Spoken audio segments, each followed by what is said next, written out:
Welcome to the webinar on the New Eaters Club. I'm absolutely thrilled to have you here today, and I'm so looking forward to spending the next hour or so. I'm going to try and honor your time to make sure that we get through absolutely everything that I can possibly think that you need to know, the top 5 things that you need to know, and much, much more. So,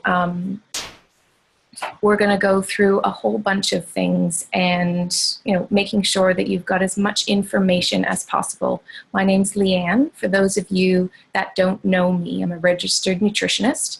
I am the founder and the author of Sprout Right. My book is just behind me. Nutrition from Tummy to Toddler. I'm also the mom of 2 girls who are 13 and 11.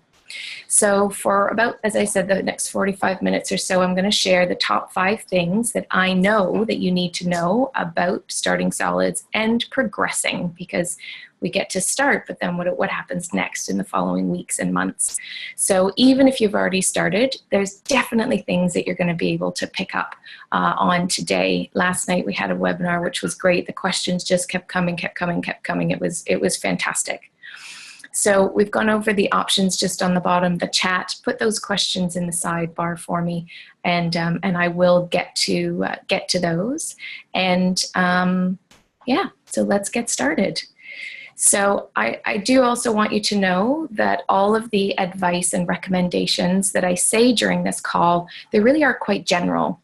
So I honor that every single baby is different that I come across, but also we're quite similar in a lot of ways.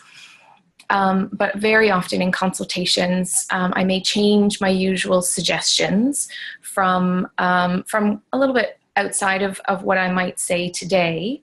So if there's any particular challenges that you're having or extra questions that you have that I don't cover today, that's why I've made the New Eaters Club, so that you've got a way to get support throughout starting solids and beyond, but also maybe just reach out for a consultation or do the add-on, the VIP, that I'll talk about towards the end as well. I do consult an awful lot. I do so much consulting in my work, as well as a lot of speaking, but really I deal with a lot of premature babies, developmental issues, texture aversions, autism, babies that are G-tube and NG-tube fed, cerebral palsy, all sorts of situations. And I'm assuming that I'm not really talking to those parents today. They would be more in my office doing a one-on-one consultation. So I'm talking about those babies that are in good health. You're starting solids, you're progressing. There could have been some challenges that I'll touch on throughout and give you slightly different specifics for perhaps C-section born babies, or babies with gassiness or colic or rashes or eczema, or all of those kind of things. So I'll talk a little bit about those too. So we're going to start with the top 5 things that you need to know. I'll do a quick recap also at the end. So I think one of the first things in this trajectory of starting solids is, let's talk about when. When are you supposed to start solids? This leaves, for a lot of my clients, it really does leave their head spinning, because there's so much different information. Doctors say 4 months, World Health Organization and Health Canada, they say 6 months, and you're raring to go somewhere in between. So what's really optimal? I'm going to recommend that you do not start before 4 months of age. That digestive system really is very immature.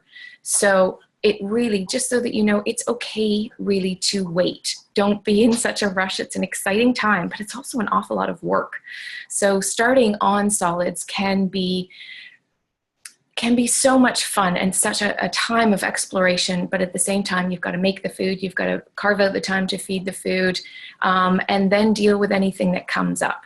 So, breast milk, breastfeeding, and formula feeding may now be a bit of a breeze. Hold on to that calm for a little bit longer, just before you get into the food. Your baby's getting everything that she needs right now, so go with it and watch these different developments that arise. There could be a lot more interest in food. So many times I have parents say, I can't eat in front of them anymore because I feel guilty because I'm not sharing my food with my baby. So that does happen quite a bit, but really you'll want to watch for their muscles becoming so much stronger. So he'll be able to hold his head up so much stronger, rather than sort of flopping after a little while. and also be able to sit on their own. That's quite important before you start solid, that those two things are in place. The tummy time, which sometimes they love and sometimes they don't, is fantastic for strengthening all of those muscles that they need to eat really, really well. So also, thinking about starting closer to 6 months of age, which I believe is optimal. I would love for babies to start a little closer to 6 months. Sometimes there's reasons why you would do it before, but it's I work around that, or I discuss that, or I assess that when I'm dealing with parents and babies. So the digestive system having a little bit more time to mature, it is really a good thing. And the World Health Organization and Health Canada suggest starting solids at 6 months, which really is to help alleviate the potential for allergies. That changed, that recommendation changed probably close, actually it was 2001, the World Health Organization, and 2005, the Health Canada adopted that as well. So it was a long time ago now. So other than that, the only other thing that we have to help alleviate the chance for allergies is probiotics. And I'm going to talk quite a bit more about those as we go along. So that when to feed, really the age, but then also what time of day, because that's really can be a little bit of a tricky time. You think, oh, I'll start with dinner. Not the best meal in my opinion, because that meal is a little too close to bedtime. We want to see what is happening with any reactions, any rashes, any food sensitivities, or anything like that that's going on. It's really, really good to be able to see what happens. Lunchtime is my favorite. Some like breakfast. Sometimes breakfast doesn't go that well, but you can certainly try it. So lunchtime, when I suggest that, is somewhere maybe between about 11 and 3 o'clock. Can be anywhere in there, really. You know, but depends on what their day is like. Do they wake up late? Do they wake up early? If they wake up early, it could be closer to 11, 11:30, maybe noon. If they wake up late, it could be a little bit later. But really, the most important thing is that their milk comes first. And really for the rest of this presentation, when I say milk, I mean breast or formula. I'll differentiate between cow's milk or anything like that there too. So the making sure that their milk goes in first before solids, that doesn't mean, you know, sort of for the first 6 months. That really means that throughout their day, maybe they, you know, as soon as they wake up, let's say at 7 o'clock ideally, then they have a big nurse, they have a big, you know, they have a really big bottle, and then they get to go back to bed in not too long. So offering the food in the morning sometimes is a bit rushed and just may not go quite as well. So that's where the lunchtime that I suggest comes in. All the new foods that you're going to offer are going to go at lunchtime or maybe at breakfast, get to see what happens. And then once you've got some foods under your belt or under your baby's belt where you know that there's no more issues, there's no rashes, there's no sensitivities that you think might be something to do with that food, then that food eventually can go up to dinner. So let's just take the first 2 weeks of starting solids. I suggest that you offer one food. Let's take it, just say that next Monday is the first day. Might land well for you if I just explain it like this. So on Monday, you offer butternut squash. That's my favorite first food. I'll talk a bit more about that, why that is shortly. So butternut squash on Monday, Tuesday, Wednesday, Thursday. And you give the same food for that length of time. And then on Friday, you can switch it up. Pear is my next favorite food. This is how in the New Eaters Club, this is the progression of foods that I suggest as you're cooking it. So offering that food for 4 days, especially with sensitive babies, really does help tremendously to make sure that everything's fine. You need to see, how does it go in the mouth? You need to see, how does it travel down the digestive system? Is there any gassiness? When it comes out into the diaper, it's probably going to be orange and quite sweet smelling, so the poo's going to change. Is there constipation? Is there a rash that happens as soon as baby has that first bowel movement after starting solids? There's a lot of information that you get as you start this adventure. So offering over the first 2 weeks, just very simple food, some simple purees once a day, see how it goes, lets you understand so much about your baby. So what do they like? Do they have a preference? Did the time of day work? What happened throughout the digestive system? Did they like a little bit? Did they like a lot? Did they like it thick? Did they like it thin? You don't have to play too much with the texture in the beginning. I do suggest in the beginning that you're making it really quite smooth and quite thin. So there is that to think about. Just, it makes you feel a little bit better, you know, that nothing's really going to get stuck. I'm going to talk a bit about baby-led weaning later too. So if you're interested in more information about that, I'm going to bring that in shortly too. So just take those first 2 weeks, do some very simple purees. And when you've done those simple purees after those 2 weeks, then you can start to get into things like egg yolk. Egg yolk is a tremendous food for iron. And again, I'm going to talk a little bit more about iron shortly. And then all combining foods, putting in herbs and spices and all sorts of things like that are just tremendous. Okay, so that's, I think, covers the when. I hope that if you got any more questions, like I said, type them into the chat and then I'll deal with them at the end of the presentation. I might cover more things as we go along though. So let's move on to what to feed and what to progress with. So this is another area that can make my clients' heads spin on a regular basis. So rice and other cereals are a very typical first food, and really, to be honest, they're quite old school. So really, that recommendation started in the 1920s. It was a great idea back then when babies were not thriving for whatever reason. They just weren't. They didn't have access to breast milk. Something had happened with mom. No wet nurse available, all of those kind of things. But even up until about 8 years ago, there was a switch onto meat as a first food because there was a study that was done with babies who were eating cereals, and across the board, they were all very, very low in iron. Not very, very, but quite low in iron. They were under the reference range, which really surprised the researchers. So instead of saying, let's start with the cereal, because there really is only a 5% absorption rate of iron from the cereal, which is like a really, really very small, tiny amount. So that's something to think about when you're offering a food. Sure, you can think the cereal or any food that you're offering has some iron in it, but you know, how absorbable is it? What exactly is happening in the gut? So it is something to think about because, you know, best of intentions, great foods go in, but how is the digestive system dealing with it? So that does make a big difference. So in terms of cereal, that 5% absorption rate really is quite minuscule. So that's where the recommendation to meat came in. So as doctors first thought, you know, it wasn't as nutritious as possible. So that means you can leave the process, the box, fortified kind of mushy stuff. You can leave that on the shelf and just head on over to the produce and the poultry section. And I'm going to talk a little bit more about that and just go crazy there. So I know that you understand why the cereal is suggested is because of the iron, but I really want to just quickly go through why is that iron so important for your baby. So just bear with me on this. I do feel like this is important because the more knowledge that we have, the more understanding we have in it, and it does influence the choices that we make. And I know that you need to know all about this. So iron supports cognitive and behavioral development. That's really, really important. And notice that I said support.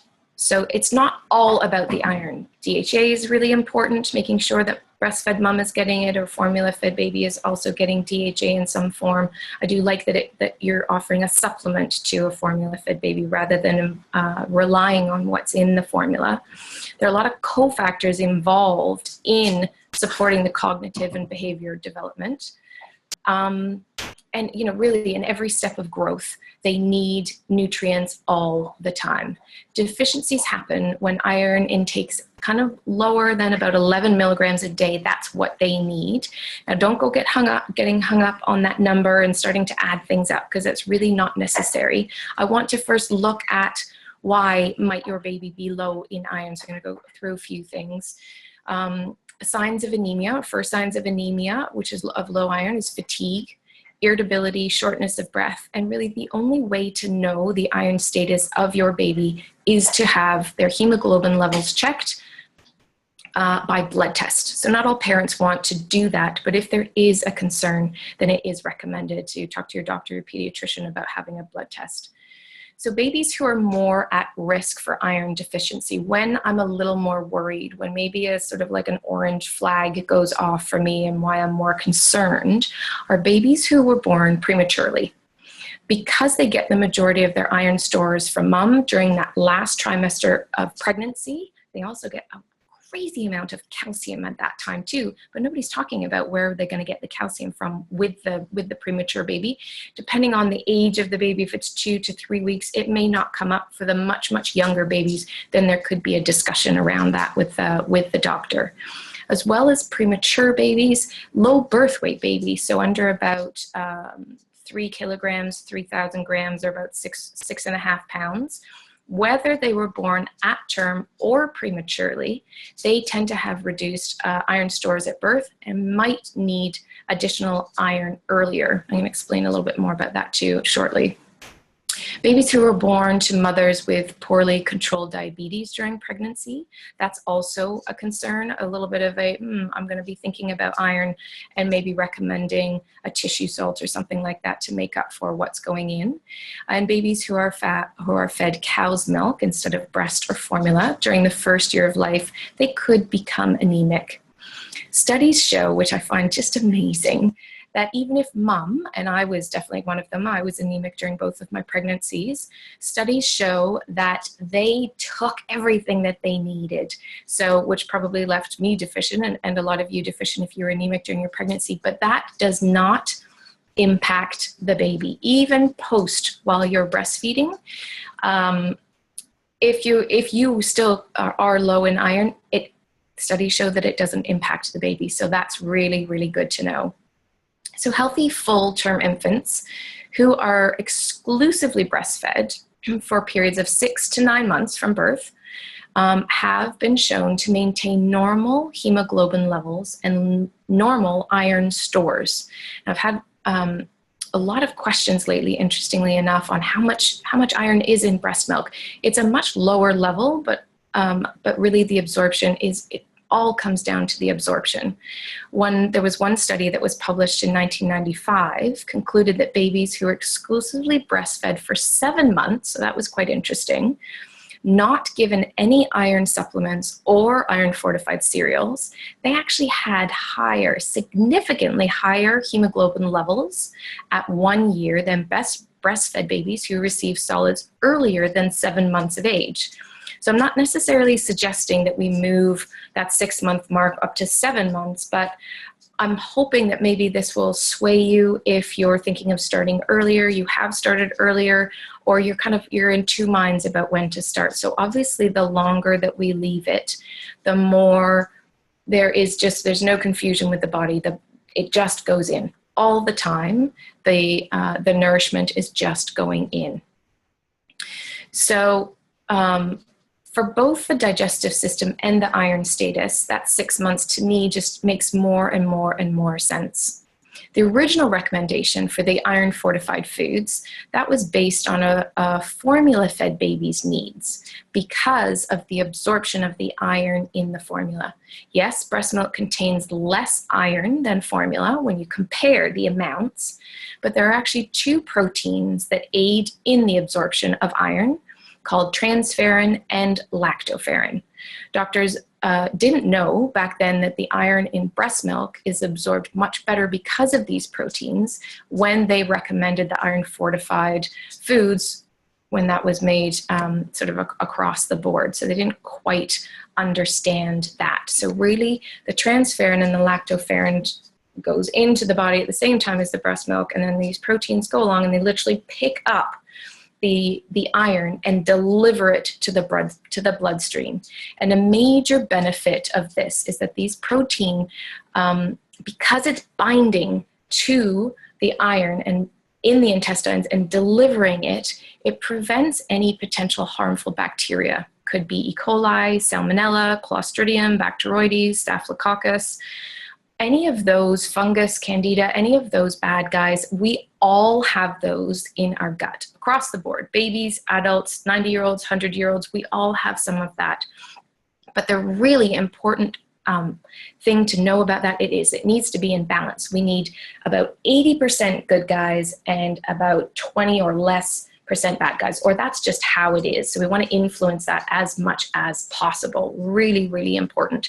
And as soon as there's probiotics that are going into the baby, into yourself, into anyone, as soon as those probiotics are in there, then we really do squash and contain a lot of that harmful bacteria. So very, very important to keep that at bay, because otherwise those bacteria just have a field day on the iron.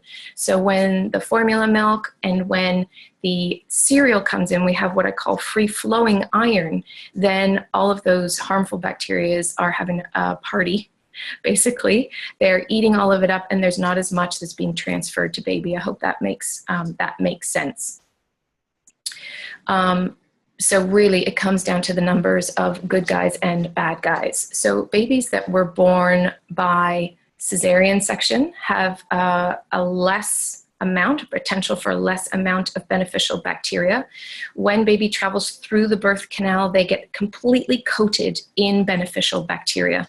It's a really, really important step for the immune system to switch it on to be, I'm going to say, tolerant of the environment, because as soon as they're born, they come into billions of bacteria around us. And when they're in utero, there is bacteria in there, but they're just chilling out. They're not getting infections typically. Sometimes it can happen, but typically they're not getting infections and things like that, because it's quite sterile in there.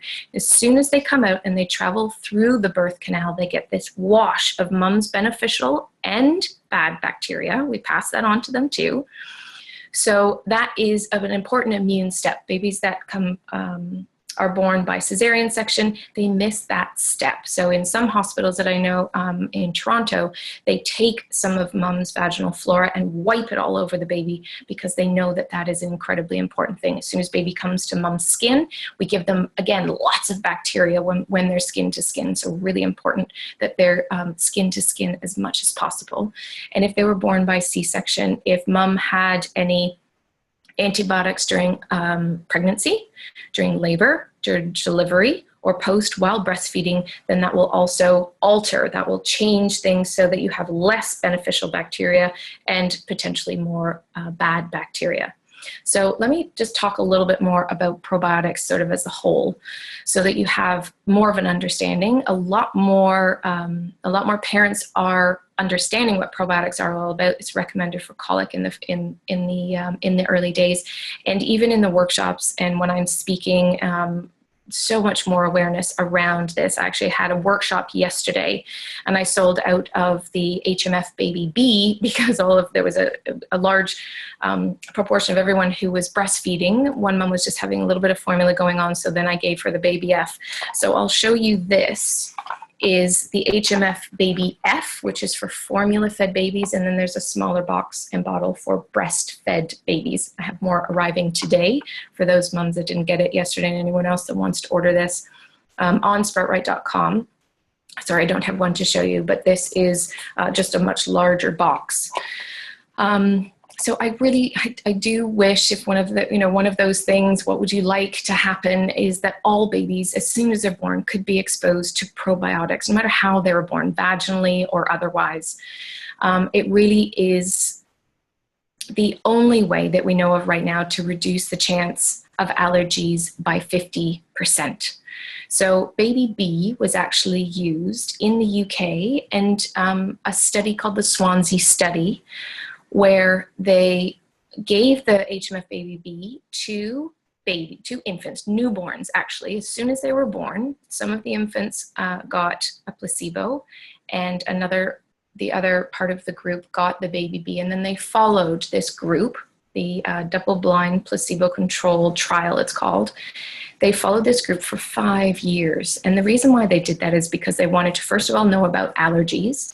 They wanted to know about eczema, skin issues, everything to do with the immune system and how these children were doing. So after they followed them for 5 years and they published their findings, And it showed a reduction of 50% in allergies in the group. So really, really massive and far-reaching benefits to offering probiotics. Not only does it help to reduce gassiness, normalize bowel habit, it helps the increase in vitamin D and B uptake. Lots and lots of reasons for doing this. Now, there's a probiotic called BioGaia or BioGaia in Canada, which is a pharmaceutical brand. It's offered to parents when they see their doctor or their pediatrician when their babies have got some gassiness going on. When we've got when they have that gassiness going on, we've got that unbalance. More bad guys and less good guys. So when you give the probiotic, then the goal is that it switches it to being closer to that 80% good guys. Now the BioGaia strain, because it's kind of like having different forms of calcium. Some are more absorbable, some are different. Some of them, they do different things. So the strain is called the Rutii strain. That strain has been studied extensively for colic. So a lot of my clients use it. Sometimes it doesn't really work, but other times it works really well. It really helps to alleviate that colic. Sometimes there's other reasons for colic going on as well. So when you give the BioGaia, then it helps for the colic situation because the baby B, and it's all the same strains that are in the baby B as the baby F. Baby F has the addition of something called galacto-oligosaccharides, or GOS, and that is in abundance in breast milk, but not in formula. Your formula container might actually have GOS in it now. It's not something you can overdose on, but the point of it is that it helps the probiotics clamp on or adhere to the intestinal wall. So very important to have for breastfed babies because it is in abundance in breast milk. A breastfed baby could also take baby F. Like I said, there's no downside to having too much GOS, but you don't really need it if you are actually breastfeeding. So the BioGaia or BioGaia has 10 million beneficial bacteria of the one strain, the Rutii strain. The baby F and baby B has 10 billion beneficial bacteria of 4 different strains. So it's much broader in what it does and how it's going to impact your baby. So really important for every single aspect of health. And we have a window up to about 2 years of age where we can really impact the health of this gut. Everything around about 2 years, it gets set. So if there's antibiotics that come in for ear infections or chest infections, or mom has mastitis perhaps, so getting probiotics into mom and baby is so important during this 2-year window and even beyond. So do make sure that you're aware of probiotics. You can always ask us more questions on the homepage of sproutright.com. There's an old video from Canada AM where I'm talking about a whole wide variety of probiotics going on in there too. So you can get a lot more information. Okay. Let's move on to how much to feed your baby, because a lot of the times you think, am I overfeeding you? Am I giving you enough? Are you gaining enough weight? How on earth? And then after this, I'm going to talk about, how to balance this out with the milk that's going into them. So it's unusual to, really underfeed. Some parents get extremely worried and they're worried about that gag reflex.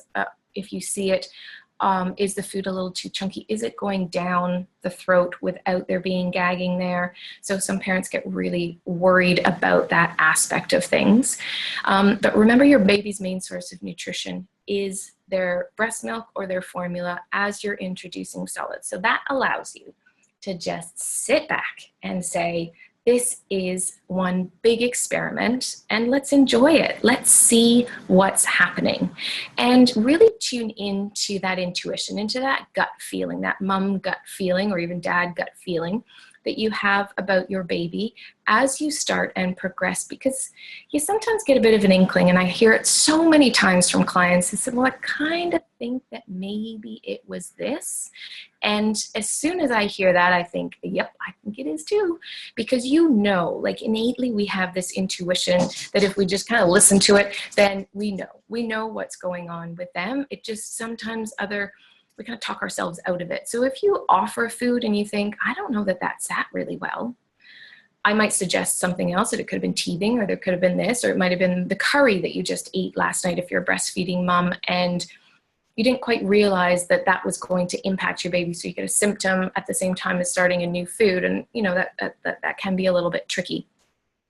So as you start solids, I talked about these 2 weeks that you're going to start solids, where you're just offering some puree and you're really just seeing what on earth is going to happen. So as you do that, start off with a teaspoon of food, progress to a tablespoon of food. The way that I teach how to make food, which is all throughout the New Eaters Club, throughout all of the cooking classes, is to then store your food in ice cube trays. So I kind of talk in ice cube amounts. So 1 ice cube is 2 tablespoons. It's 1 ounce or 30 mil, whatever. I'm sorry. There goes Lexi in the dog. There's some drilling going on somewhere next door because I'm in my home office. So we'll just try and ignore her. My apologies. So, so those quantities, depending on how you want to look at it. So a couple of tablespoons a meal is a really good amount for, for your baby to be having. So do bear that in mind. As you want to progress, then you can add in another tablespoon, another tablespoon, another tablespoon until they're having, a full meal of a lot of different foods. So that can be the quantity that your baby eats is up to them. Now, many parents say to me, my baby just doesn't have an off switch. I could sit there and feed my baby for hours, for an hour. And then I wonder, is that too much? You will see it back again if it's too much. So they'll either throw up too much food, or they'll start to get gas pains and it'll just be too taxing. I had a mom come to a workshop that I did once, and she, on the first day of starting solids, gave her baby 3 meals and 2 of them were meat. And that baby was not happy the next day when that baby was in the workshop, cried all the way through it. And the mom wondered, why on earth, my baby's never normally like this. What on earth is going on? So I suggested that was a little bit too much for the first day of food. Their digestive system can digest and absorb and assimilate foods. They just need to get better at it over time. They need to, the chewing needs to happen. You have to teach them how to chew. You sit in front of them and say, chew, even though they don't have any teeth. The gums are really quite efficient. So when you're putting that food in, you got to just see, how does it flow throughout? So just 1 meal a day is the perfect start. Teaspoon, tablespoon, on a spoon, which would be great. If it has to come off your finger, that's fine too. I haven't had many parents have to do that depending on what's going on. So that's a little bit more about the how much. Now, another thing that I want to talk about just before I discuss about the milk situation is also about constipation, because this can happen.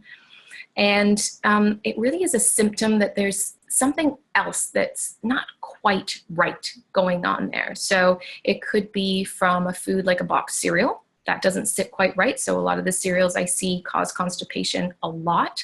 Could be from breast milk or from formula. And you think, well, how can it be from breast milk? Because of what mom's eating may be reacting in babies. Up until a baby starts solids, so if we look at an exclusively breastfed baby, up until they start solids, there can be days, weeks where they go without having a poo. Just so you know, I talk about poo all the time. There's a whole chapter on poo in my book. So it's really important to be able to monitor what's happening with poo. Do you see mucus? Do you see froth or foam? Or what is it that you're seeing going on? So it gives you quite a window into what's going on.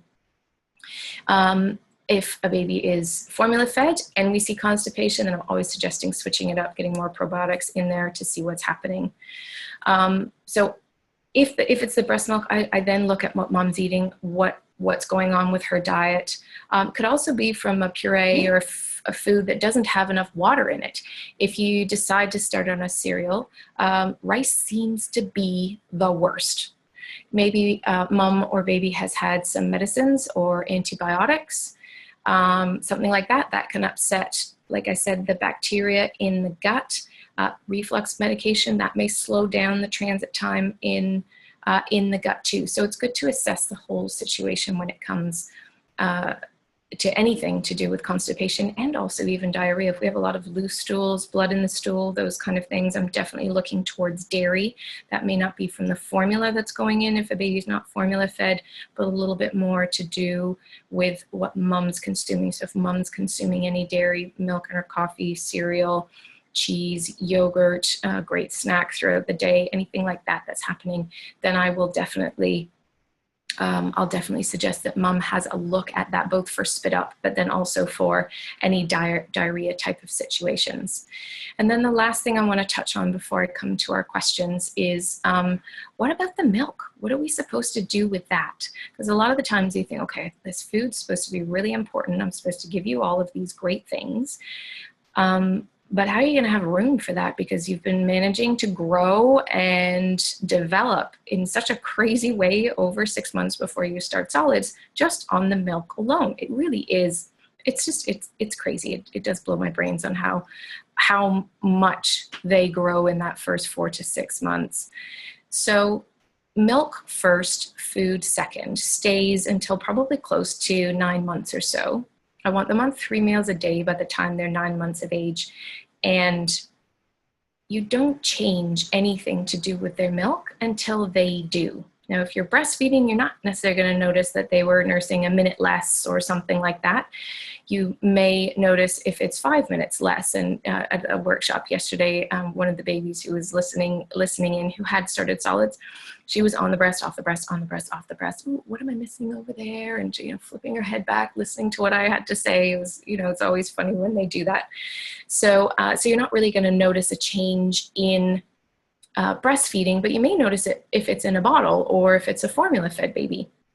So when that food, when the milk is going in and you have a little bit left in the bottle, then you know that they're having a little bit less. Now the balance is that you want to keep the milk in there as their main source of nutrition, certainly until at least 10, 11 months, so that you've got that to fall back on anytime they get sick, anytime they're teething, something funny is going on. My daughter didn't eat for a whole month between 8 and 9 months. It was rather a stressful time at that time, and she picked it up and she did not want to eat food at all.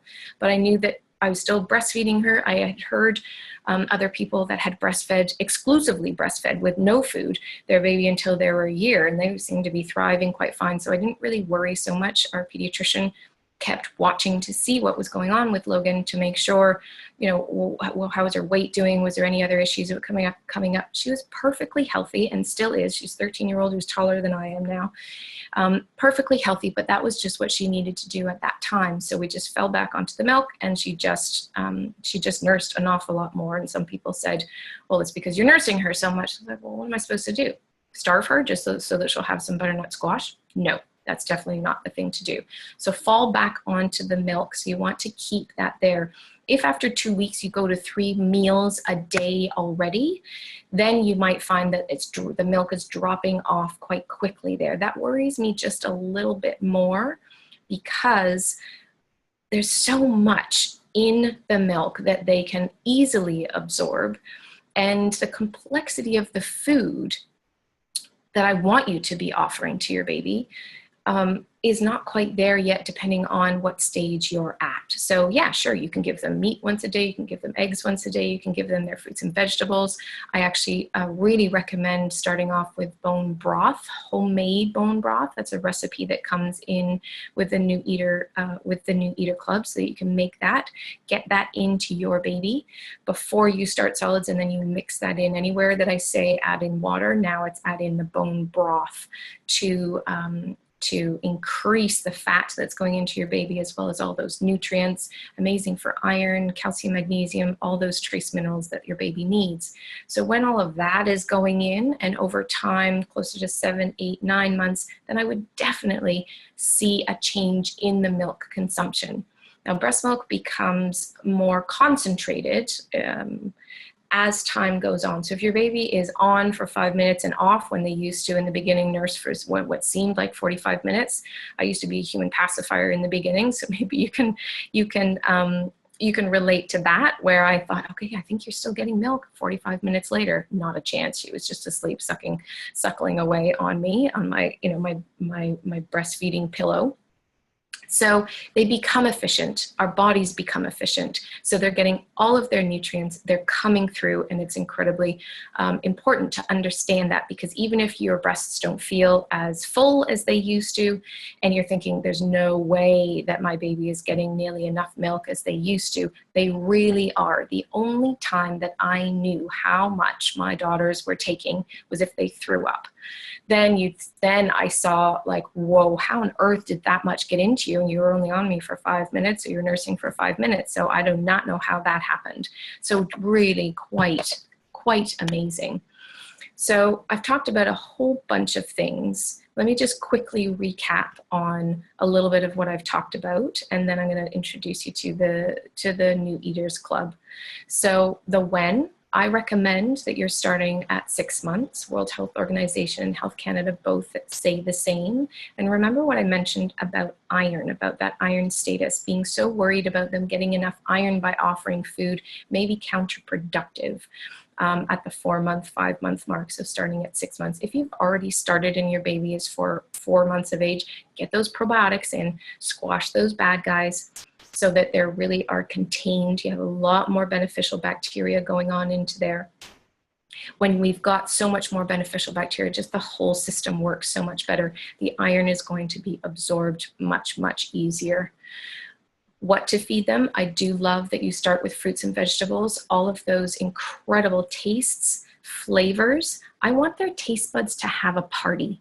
And I also want you to understand that as you start solids, you're setting the bar for their palate. So their taste and flavors are locked in the beginning. And I can't tell you how many parents I still have come up to me and say, I have such a great eater. I followed your book and your philosophy. I actually went to my 13-year-old school the other day for their curriculum night and came across her French teacher who had taken my in-person cooking classes 8 years ago. And so she has an 8-year-old, obviously. This is Logan's French teacher. And she said, thank you so much. He is still a tremendous eater. So I have that feedback all the time. And these parents were guided, just as you will be too, in the New Eaters Club, that you start with crazy tasty food. So making your own food is incredibly important. Adding in those herbs, those spices, all of those kind of things is so important. So when you start with that plain butternut squash, move on to pear, maybe do apple, blueberry, you can do dried apricot puree is just tremendous for iron. It's such a great puree. Parsnips. All of this, again, is in the New Eaters Club. So all of these foods that your baby may not be exposed to otherwise helps to develop that palate. And without a doubt, even if you go and buy it from the store, the taste is not the same. As you progress and get closer to being on, I'm going to call them family meals, table foods, when you're all eating together and they've had packaged foods or jars or something like that, their taste buds are set at that place of bland, because they really are bland. And if you've ever tasted a jar which has vegetables and some sort of meat in it, I have no idea how that is manufactured to have a taste like that. And then you go and taste something like the cheeky chickpeas recipe, which is tremendous. It's night and day difference. And this is such a time of huge impact. Please don't underestimate the impact that the food your baby gets now will have 8, 10, 12, 13, 20, even, well into when they're kind of our age. I'm 45. So what I had back then certainly influenced the way that I've eaten throughout my life. So don't underestimate that. I also talked to you a little bit about the iron, but the reasons why you might want to be worried about iron, so you can check over on those without being too worried. Also about probiotics. I did go on about probiotics. So important to have that, the baby B for breastfed babies, baby F for formula fed babies. That's all available on sproutright.com. And then also what to do in the situation of constipation. Please don't band-aid that situation. Find out why is it going on. Prune juice, laxatives, suppositories, all of those kind of things. I don't believe they need to be in there. We just need to manage the situation. And in my book, Sprout Right, then there's a whole chapter on that. I talk about castor oil and all sorts of different oils that you can be giving your baby. Not the castor oil gets rubbed on the belly, but other oils that you can give the baby to help to alleviate that situation. And then remembering to keep the balance of the milk going on there as well, because that's actually quite important to make sure that that's there too. So I'm just going to share my screen with you here because I've got a little bit of information about the New Eaters Club. Let me just try and make this once. There we go. That goes away. We'll just into the full screen so you can see all of that. There we go. So this was just a little bit about today. So I do just briefly, before I jump onto those questions, so get typing those ones in now. So the New Eaters Club is just a fantastic program that I've been wanting to get out there for such a long time. The thousands and thousands and thousands of parents that I've supported over the years who've benefited from cooking classes, anything that I've done with them, given them this information. I just want this to reach far and wide so that this generation that is starting to eat food now and in the future, really, I want them to be healthier than us, to be healthier than the generation before. And unless I can teach you how to do that in so many situations, there's just too many questions and then we don't know what to do. So many parents say to me, well, I just go and buy the jar of food. I just go and get my baby's food from the store because I kind of figure that those companies know what they're doing. Not really. Who knows their baby best? You do, without a doubt. So the New Eaters Club, it's an online 6-week program. It has 12 cooking classes in it. So it's step by step. We're gonna chop. You're gonna learn how to chop and be really efficient in the kitchen because you don't wanna spend any more time than you have to in there. So this is for anyone. I've had chefs follow through on my classes. I've had moms who've never even picked up a knife before in their life, and everyone in between. I spoke with a lovely friend a week or two ago, and she's an amazing cook, goes to the market every week, buys these gorgeous local foods, and then goes and buys her son packaged foods. And I said, well, hang on a minute. You definitely need to be a part of my New Eaters Club, because making the jump onto making your own baby's food is not as much of a leap as you think. As soon as you take that step, you're going to think, oh God, why didn't I do this before? It's cost effective, it's easy to do, and you are making it. You know what goes into the food. So I've got a little bit, just a few things that if you struggle with all of these things, it's all going to be covered also in the New Eaters Club. There's 2 aspects to the New Eaters Club. So I've got the DIY program, which is, just as I said, it's the starting solids videos, cheat sheets, checklists, the 12 cooking class, those modules. There's also one in there about what equipment do I need to use. So even if you're already making your own food, then you're going to get some tips on, oh yeah, I didn't think about using that, or oh yeah, I've been using that, it kind of hasn't been working. So that also gives you some great information. And then also we're going to have weekly interactive calls just like this, where you're going to be able to ask your questions, and as things come up, you'll be able to deal with them. Got some great bonuses as a part of the DIY program. You're going to get some downloadable and printable recipe cards. So you can print those off, put them on cardstock if you want. And also, I'm going to give you the Super Chunky series, which is just probably one of my favorites. I love all of them, but has the delicious dal in there. The finger food pancakes are in there, which are just divine. So they're fantastic. You're also going to get the 7-day food adventure meal plan, which has got some new recipes, a lot more about the baby-led weaning. So when you're wanting to offer spears and pieces of food, then you're going to find that guidance in the 7-day food adventure meal plan. And then also we've got the Facebook group as well, where as things happen, send in pictures of the first food, send in whatever you like, ask your questions, share your wins, share your worries, whatever it is that's going on. So that's the DIY program. And then we have an additional add-on if you're interested in having some specific time with me, where we're talking on the phone, you're coming to my office, and we're looking into your baby's history. You're seeing what's going on, what could have happened, how did this crazy constipation come about, or these situations that you're just not sure of. We'll sit down and we'll go through it, and then I'm going to follow you for 3 months. I'm going to spread that 3 hours over a 3-month period, just to make sure that I'm holding your hand through every step of this. I'm also going to sign and dedicate a book to you or your baby. And then also you've got some bonuses of the Fast Family Eats meal plan, because that you need to eat as well. So let's make sure that mom and dad are also eating well, where I'm going to give you a personalized supplement program and a 10% discount on all of those supplements that you happen to need. So here's how you can get a little bit more information. I'm going to send out to you an email with a lot more information on the New Eaters Club. There is a special price for everyone that's been on the call until the 7th, so until Friday. The DIY online program is $199. It's regularly $399. And this is the only time I'm going to offer that price. Next time around we do this, then there will be a higher price of $299. So if you're interested, you will get access to this program for a year. So even if you're not sure, you know, because your baby hasn't actually started solids yet, you will have access to this. You can jump in and out of the program at any time that you like. You don't have to follow everything over the 6 weeks. You'll have access to that so you can come back again.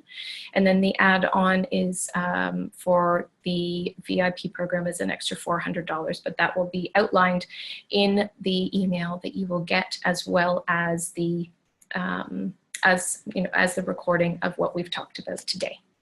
All right, so I hope that's given you enough information. I'm so excited about this. So I can't wait to hear what you all think. Okay, so I'm going to just go to the top of the questions here, and let's talk a bit about those.